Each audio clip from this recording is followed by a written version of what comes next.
Зголемувањето на даноците во време на сериозна криза би предизвикало економско цунами и затворање на илјадници компании. Експертите алармираат дека владиниот план може да предизвика катастрофа. Во вакви осетливи времиња може да се размислува само за даночни олеснувања, а не за даночни оптоварувања.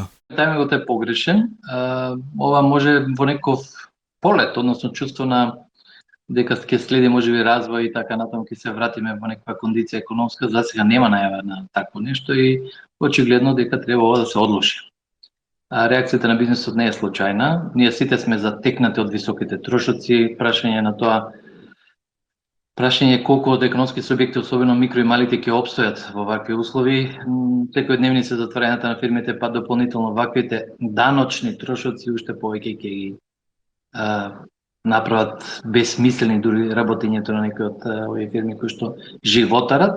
Со ваквите потези на власта само ќе се зголеми сивата економија, а оние што уредно плаќаат даноци ќе се доведе до уште поподредена положба. Експертите сметаат дека владата не сме да го избира полесниот начин за дополнување на државната каса, туку треба да се бори со нелегалната конкуренција, а зголемените давачки би банкротирале дел од малите компании, но дел од големите би го префрлиле бизнисот во соседството каде трошоците се помали. Очигледно е дека во буџетот недостасуваат средства, дека треба да се прибираат.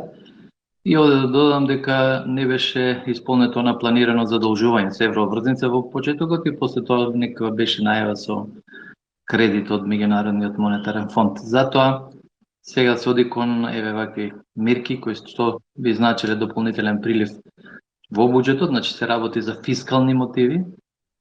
Тоа е важно да го напоменеме, но времето, тајмингот, сето ова што претходно спомнав, очигледно дека не оди во прилог на фискалните власти во овој момент да се спроведуваат вакви даночни промени.